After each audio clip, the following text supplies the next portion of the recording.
전이와 역전이 치유자분의 세 번째 강의를 시작하겠습니다.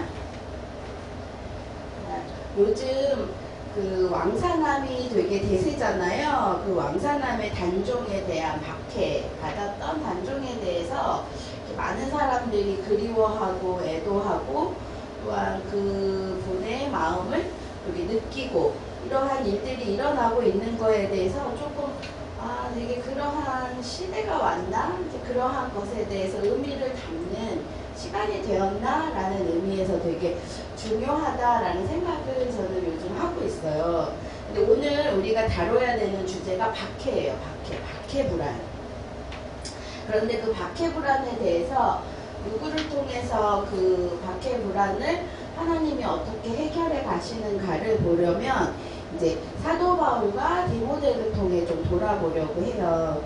자, 사도 바울을 보면 이제 우리가 사도 바울의 일생을 보면 그 열정이 어디서 나왔을까? 그의 충만함이 도대체 어디에서 근거할까를 이렇게 돌아보게 되잖아요.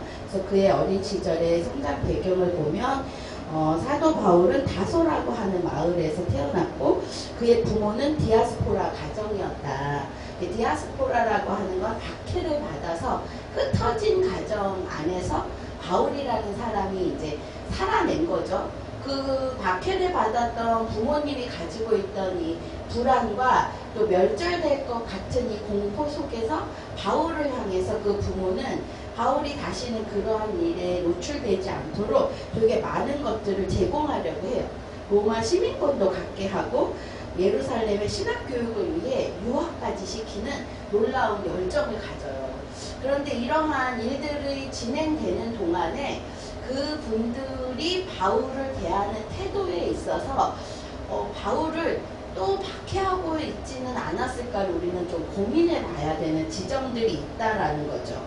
그래서 바울은 자기 안에 이러한 박해적인 공포감이 왔을 때 표현하거나 그것들에 대해서 저항하거나 그것을 자기 삶에서 빼내는 것들이 있어야 되는데 부모들의 열정이 너무나 많으면 그것들을 바깥으로 배출하지 못한 채 안으로 심리적인 기제 안에서 켜켜이 이렇게 자기가 담아낼 수밖에 없어요. 그걸 우리는 억압이라고 하거든요.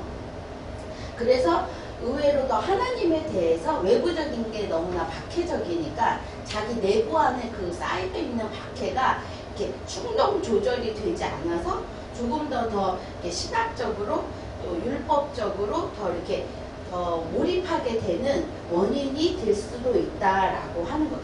자신의 공격성을 이제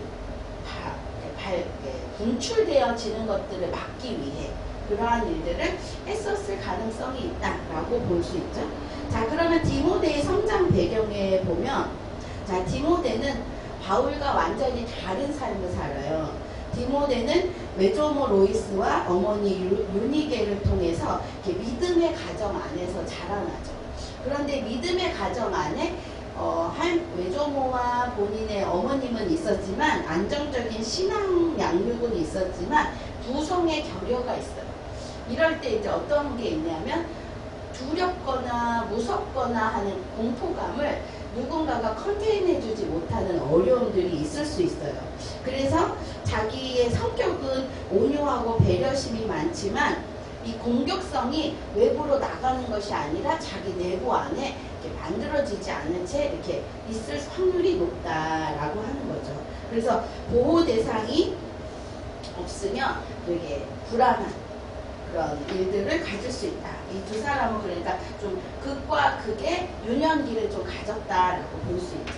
자, 이러한 유년기의 이제 변화에 대해서 이제 클라인이 가지고 있는 어떤 이론이 있어요. 이제 클라인이라는 분은 아이들은 그대로 있는 게 아니고 계속 성장하고 성숙하는 과정을 간다.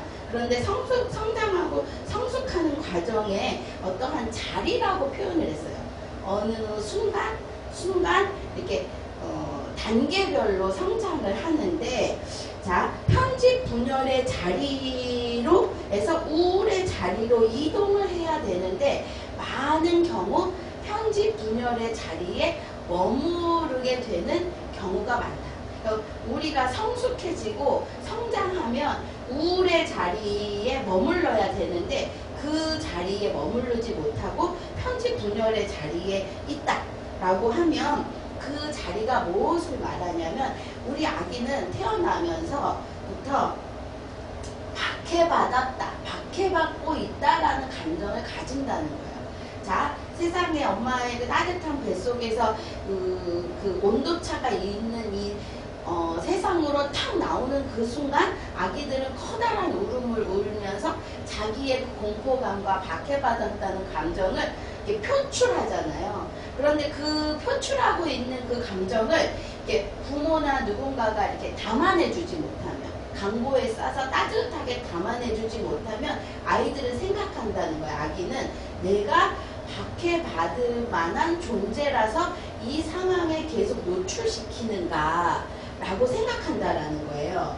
그래서 자기 안에 좋은 것만 있어야 되는데 나쁜 것이 오면 그것들을 바깥으로 밀어내는 게 당연한 건데도 그 바깥으로 밀어내지 않은 채 그것들이 당연하다라고 수용해버리면서 우리의 심리적 병리는 시작된다라고 해요. 그래서 이 편집 분열 자리에서는 분열과 투사와 투사적 동일시가 일어나고 사랑과 미움이 분리되거나 모순되는 것들을 견딜 수가 없는 심리적인 통합 여정을 가지 못한다. 그런데 이제 아기가 내 엄마는 되게 완벽해야 되고 완전히 예스여야 되고 완전히 선이어야 되는데 어느 날 우유를 주지도 않고 기저귀를 제대로 가려주지도 않음에도 그 엄마가 괜찮아지고 나를 홀딩해주는 유일한 사람이라는 걸 내가 이해할 때 좋으면서도 나쁠 수 있다라는 것들을 차근차근히 알아간다라는 거예요. 그리고 수용하는 힘이 커진다. 그러면서 그 엄마를 미워했던 나에 대한 죄책감, 또 그런 엄마를 내가 소화하고 있는 거에 대한 슬픔, 또 그것을 좋은 엄마를 잃어버린 상실감을 지나 회복의 여정으로 천천히 자기를 수용해가는, 변화시켜가는 회복의 여정을 가는 그 길이 이제 아이에게 경험적으로 되어져 가죠. 그런데 이러한 그 순차적인 성장이 되지 않을 때 아이는 내가 엄마를 미워하고 있다라는 그 감정에 너무 오래 머물면 그 감정을 소화하지 않은 죄책감이 이제 아이가 나는 엄마를 미워하면 안 되는구나. 때로는 내가 엄마를 미워하고 내가 너무 울고 보채고 하는 게 엄마에게 엄마가 멸절될 것 같고 부서질 것 같고 없어질 것 같은 공포감이 들면 그것을 하지 않기 시작하는 거예요. 그러면서 아이는 착한 아이가 되어야겠구나. 내가 너무 나의 감정을 분출하는 이 증오라는 감정을 내가 너무 내보이는 것이 도리어 나를 안전하게 하지 않는다라고 생각하기 시작한다라는 거예요. 그래서 이 편집 분열에서 우울의 자리로 가는 거는 완전히 좋음과 완전히 나쁨을 두 가지를 동시에 컨테인할 수 있는 그릇이 자기 안에 생기기 시작하는 거다. 그래서 그러한 흑백적 사고가 양가 감정을 수용하는 것들이 가능해지기 시작하고 피해의식, 나는 계속 피해받고 있다, 아니면 나는 누군가를 피해를 주면 안 된다라는 감정에서, 그리고 모든 사람이 나를 죽이려고 달려들면 어떡하지라는 불안과 공포에서 나는 그래도 그것들을 이겨낼 수 있다 라고 하는 이러한 수용하는 힘을 이제 탄생시키게 된다. 그런데 이제 그것들이 탄생되지 않은 사람들이 박해불안과 멸절불안을 가지게 되는데, 이제 그러한 경우에 이제 정신분열이든 분열적 사고든 신경증이든 어떠한 증상을 갖게 돼요. 이제 그런 사람들이 그 컨테이닝이 필요해서 상담에 오고 그 상담에 와서 그것들을 재현하기 시작하는 거죠. 억압해서 전혀 아무 일도 없는 것처럼 살았던 사람들이 이제 상담에 오면 그러한 것들을 시도하기 시작한다는 거예요. 그래서 상담가를 이상화했다가 악마화했다가 이상화했다가 악마화했다 하면서 자기의 어린 시절에 엄마와 아니면 보호자와 해야 됐던 것들을 하지 못했던 것들을 다시 재현하기 시작한다. 그래서 이 우울의 자리는 기분이 우울하다라고 하는 게 아니라 사랑할 능력이 생기고 있다. 이 사랑할 수 있는 무의식을 활용하는 능력이 생기고 있다라고 이해하시면 돼요. 그래서 클라인이 정의하는 이 성숙은 회복하는 능력이 있고 사과할 수도 있고 고칠 수도 있고 기다릴 수도 있고 관계를 재현할 수도 있는 힘을 가졌다. 분열이 와도 분열로 퇴행하지 않고 스트레스 상황에서도 악마화하지 않고 음모론적인 생각에 빠지지 않고 감정과 투사하지 않고 현실 검증과 자아가 건강한 상태를 유지할 수 있다. 그것이 담겨진다 라고 하는 건데, 저는 이제 요즘 우리 내담자 중에 요 단계를 이제 중학교 3학년 정도 되고 고등학교 1학년 정도 되는 여자아이인데 요 단계를 가는 애가 있어요. 그러니까 친구는 완전히 좋은 친구여야 되는데 나에게 대해서 좀 부정적인 감정을 갖거나 불편하면 너는 내 친구가 아니야 이렇게 밀어놨는데, 이제 그 친구가 이제 겨울방학이 지나면서 다시 이렇게 친해지고 싶다라는 생각이 들었죠. 그런데 꿈에 그 친구랑 화해하는 꿈이 온 거예요. 그래서 이제 그런 화해하는 꿈이 왔다면 무의식이 수용이 된 거죠. 그래서 이제 그러한 마음을 나눌 때 제가 요 글을 보여줬어요. 이 강의안을 보여주면서 그게 너가 성숙해져 가는 여정이야. 이건 어느 날 하루 일어나는 게 아니라 거의 몇 년에 걸쳐 차근차근 일어나는데 그러한 성숙을 네가 가고 있다는 게 되게 감사하다. 이제 그랬더니 되게 자기 자신의 그 변화되는 모습에 좀 신기해하면서 그 꿈이 실현됐으면 좋겠다. 내가 그 친구가 꿈에 나에게 찾아와서 사과도 하고 같이 만나자 했는데 실제로도 그러한 일이 생기면 좋겠다라고 이야기했거든요. 그런 것처럼 우리 이러한 변화는 자기 마음을 들여다보면 볼수록 생기고 자라나는 감정이라는 거예요. 그게 4살 때도 그러니까 엄마와 감정의 갈등이 있고 엄마가 나한테 좋은 엄마가 아니었어도 화해할 수 있었고 7살에도 그랬고 11살에도 그랬고 16살 매 순간 우리가 리비도가 성장하는 순간 발달의 단계를 가면서 우리는 그러면서 여기까지 왔다라는 거죠. 자, 그런데 이 발달의 여정에 있어서 가장 중요한 클라이막스는 증오예요. 증오. 자, 이러한 사도 바울이 부모님이 무언가를 높은 로마의 시민권을 제공해주고 무언가 자기에게 어마어마한 신학적 교육이나 율법적 교육을 해줄 때 자기 안에 일어나고 있는 싫음과 미움이라는 감정을 표현하지 못한 채 겹이 쌓인 이 증오가 외부로 표현되지 않고 자기 안에 계속 머물고 있었다라는 거예요. 이 증오가 아이는 누군가가 컨테인 해줄 때 증오가 발산되어야 되거든요. 때로는 엄마를 잠을 안 자게도 하고 요구하게도 하고 엄마를 파괴하게 하고 싶은 충동을 계속 표현해냈을 때 그거를 담아내주는 엄마의 경험, 엄마가 무너지지 않고 계속 사랑의 존재로 있어주는 그 경험을 통해 증오와 내가 분리되는 힘을 갖게 되는데, 아이가 그러한 경험을 인생에 통해서 누군가를 증오하지 않고 살아낸 이 경험이 증오와 내가 분리되지 않는다라는 거예요. 우리가 예배를 드릴 때 예배에 부름을 하고 죄의 고백을 하는 게 요 단계거든요. 내가 하나님 앞에서 나와 죄를 분리해서 하나님께 이렇게 맡기는 것을 하고 난 후에 죄의 고백이 있고 난 후에 주님의 말씀을 듣잖아요. 그 예전 안에 벌써 이 기능이 들어와 있거든요. 그런데 이 증오라고 하는 나의 미움은 미워하면 안 된다라고 하는 순간 이 미움과 나는 분리될 수 없다라는 거예요. 나는 누군가를 미워할 수 있고 미워해도 되고 미움이라고 하는 것들이 있다라는 거를 인식할 때 이 증오와 나는 분리되거든요.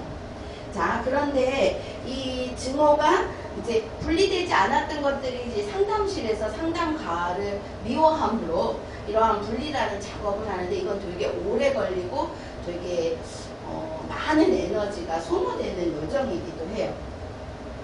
자, 그런데 이 바울이 그 증오가 분리되는 어떠한 순간을 일어나고 있을 때 예수께서 찾아오시는 놀라운 은총이 있어요. 자, 그게 박해자 바울의 시절인 거죠. 자, 이 바울에게는 자기가 이제 자기의 감정적 충동이 표출되면 안 된다라는 율법에 너무 집중하다 보니까 하나님은 완전히 선해야 되고 하나님을 믿는 자신도 선해야 되고 자신 안에 있는 증오라는 게 있으면 안 된다라고 생각했던 것 같아요. 그러다 보니까 자기를 계속 그 증오라고 하는 감정들을 어딘가에다 버려야 되는 거죠. 그래서 버려야 되는 그 대상을 찾는데 어디에다가 찾았냐면 그게 그리스도인이라는 거예요. 하나님의 나라를 뭔가 방해한다라고 하는 메시지가 들렸을 때 그들에게 그동안에 자기 일생 쌓아놨던 증오를 투사하게 되죠. 그래서 그 사람을 향해서 끝없이 달려가고 그 사람들을 죽이고 싶다라는 충동까지 바울은 갖게 돼요. 그런데 이 순간이 하나님이 그에게 일하시게 되는 성령의 놀라운 역사가 시작되는 거죠. 그러니까 바울 안에 박해받았던 경험이 박해하려는 증오가 있음에도 그것들을 인정하지 않았는데 이 다메섹에서 하나님이 그 부분을 분명하게 인식하게 해주는 거예요. 자, 보실까요? 호련히 하늘로부터 빛이 둘러 비치는지라. 자, 하나님의 소리가 들리죠. 나는 내가 핍박하는 예수다. 자, 바울의 사고와는 평지분열적 사고가 있었기 때문에 하나님 안에는 선이 있지 악이 있을 수 없는 사고를 가졌어요. 그런데 지금 이 말에는 나는 내가 핍박하는 예수다. 그럼 바울의 핍박이 지금 예수 안에 있다라는 거예요. 그럼 선과 악이 동시에 십자가 예수의 그 십자가에 매달리신 예수에게 있다라고 하는 이 놀라운 명제는 바울이 갖고 있는 모든 신학관, 세계관, 그동안에 배웠던 그 학문을 뛰어넘는 얘기를 예수님이 하고 계신 거예요. 그리고 나서 아무것도 보지 못하는 소리만 들리는 바울에게 자, 저기 바울을 다시 이끌고 가시죠. 그래서 사흘 동안 보지도 못하고 시험도 전폐하고 모든 감각이 닫힌 채 바울은 아마 생각했을 거예요. 내가 예수를 박해하지 않고 그리스도인을 박해했는데 왜 예수는 내가 박해하는 예수라고 말했는가?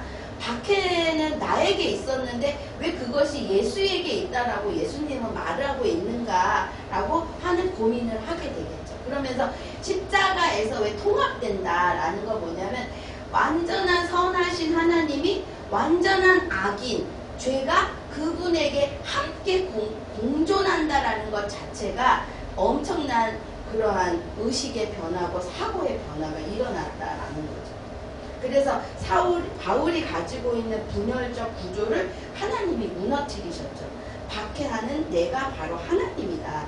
그러면서 4살, 7살, 11살 끝없는 증오와 분리와 통합을 이렇게 차근차근 가면서 성숙해져야 되는 게 우리의 그냥 일반적인 여정인데 바울은 단번에 다메섹이라고 하는 그 공간 안에서 이러한 성숙이 일어나 버려요. 완전한 변환이 일어나 버리죠. 그래서 나는 선하고 저들은 악하다 라고 하는 이분적 사고에서 우리 모두는 죄인이고 하나님의 십자가 안에서 우리는 의롭게 되었다라는 것들을 확실히 알아차리게 돼요. 그래서 영학이적인 대상 관계 구조에서 심리적 성숙의 과정으로 이렇게 급진하게 되죠. 그 바울의 이러한 급진적인 성숙과 성장은 바울의 이 이후의 모든 생애의 전 과정을 바꿔요. 그런데 그럼에도 바울이 갖고 있는 유아기적인 이런 회행적인 사고는 때때로 그 공격자라든가 또 자기와 같이 외부 증오를 표출하는 공격성으로 표출했던 사람들과는 끝없는 갈등이 때때로 있어요. 그래서 하나님은 바울에게 누구를 이렇게 붙이시냐면 동역자로 디모데라고 하는 자기의 공격적이지 않고 온유하고 배려 있고 그리고 자기 안에 바울이 꼭 필요한 바울은 디모데가 꼭 필요한 그런 관계적 전의를 활용하셨다라는 거예요.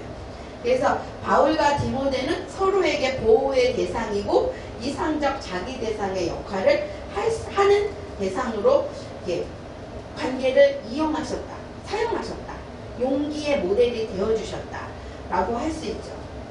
그래서 디모데도 바울을 통해 자기 혼자서는 할 수 없는 이 어마어마한 하나님의 나라의 이 사역을 같이 감당하게 되는 치료적 개입까지 되어지는 일들이 일어나죠. 그래서 바울은 계속 디모데가 갖고 있는 딜레마를 협력해줘요. 하나님이 주시오는 것은 두려워하는 마음이 아니다. 그렇다면 벌써 디모데 안에 두려워하는 마음을 바울은 건면하고 위로하고 도와줘야 된다는 것들을 인식했다는 거죠. 만약에 이 바울이 왜 디모데를 이렇게 잘 이해했을까라고 한다면 바울이 아마 아주 영유아기 때 그 디모데와 같지 않았을까?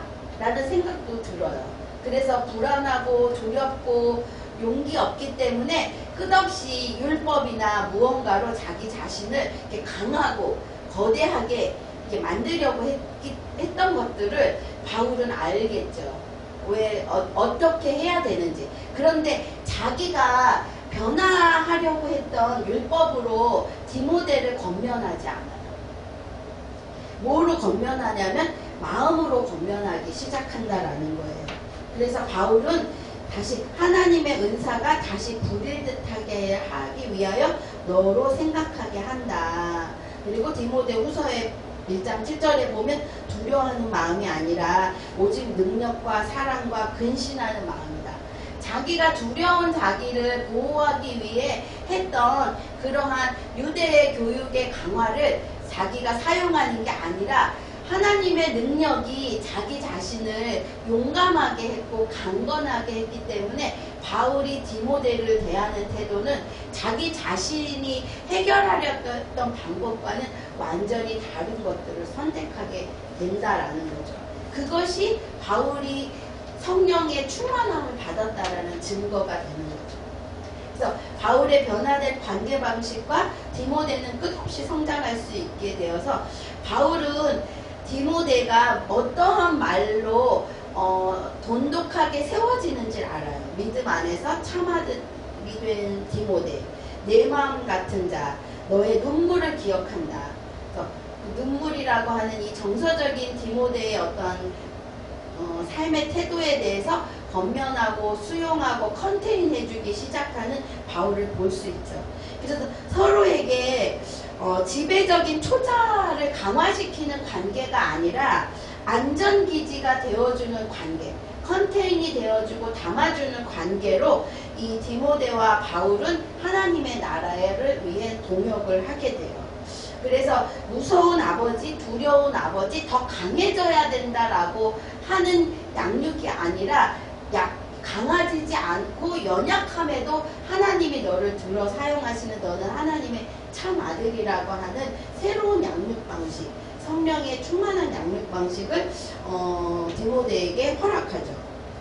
그래서 둘의 관계는 용기와 자율성과 공격형 리더가 아닌 돌봄형 리더로 변화되어지게 돼요. 되게 놀라운 거죠. 자기의 어린 시절에 자기가 사용했던 방법을 버린다는 것은 완전한 변화를 말하게 되죠. 그래서 바울과 디모데를 통해서 하나님의 나라는 세워져요. 그래서 이 열정, 이 증오라고 하는 열정이 다시 용기와 그 하나님의 나라를 위한 성령의 충만함으로 이게 변환되어서 하나님이 사용하시는 것들을 우리는 볼 수 있죠. 그래서 우리가 서로의 관계 안에서 성령의 통치하심으로 서로 완벽한 보상의 서사가 디모데와 바울에게 일어났죠. 둘의 연합은, 둘의 보완은 하나님이 보시기에 너무 좋은 그런 관계였던 거예요. 그래서 서로 인간의 마음의 치유적 구조고 하나님의 능력이 되고 하나님의 의가 되도록 하셨어요. 자, 우리 안에도 그러한 관계가 있을 거예요. 우리 같은 행복한 가족 공동체가 된 이후에도 우리에게 있는 어떠한 긍정적인과 부정적인 것들을 같이 담아내는 이 컨테인되는 이 관계 안에서 우리가 서로가 서로를 도와주고 돌봐주고 치유적 여정을 갈 수 있는 관계가 우리 안에 분명하게 뜻하신 바들이 있다. 그래서 어떠한 우리의 삶의 변곡점이 오고 우리의 삶의 변환을 하나님이 원하실 때, 우리의 인생의 담의 세계 그 순간에 우리가 그 담의 세계에서 부르시는 하나님의 음성 앞에 우리가 다시 우리의 삶을 좀 다 내려놓고 변환되어지는 여정을 우리는 가야 된다라고 생각합니다. 자, 우리 디모데 후서 1장 8절을 같이 읽고 우리 오늘 강의를 마치도록 하겠습니다. 그러므로 내가 우리 주의 증거와 또는 주를 위하여 갇힌 자된 나를 부끄러워 말고 오직 하나님의 능력을 좇아 복음과 함께 고난을 받으라. 기도하겠습니다. 하나님, 우리 안에 하나님께서 일하심으로 우리가 선과 악을 구별하는 것이 아니라 십자가 안에서 선과 악도 복음의 능력이 되는 오늘이 우리에게 허락되었음을 우리로 기억하게 하여 주시옵소서. 예수님의 이름으로 기도합니다. 아멘.